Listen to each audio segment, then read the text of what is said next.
utafute mtu aliyestahili wa kupiga kinubi, basi itakuwa roho iliyo mbaya kutoka kwa Mungu itakapokujilia.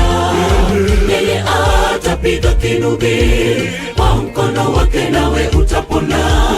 Sauli akaburudishwa nayo roho ilo mbaya, ikamwacha.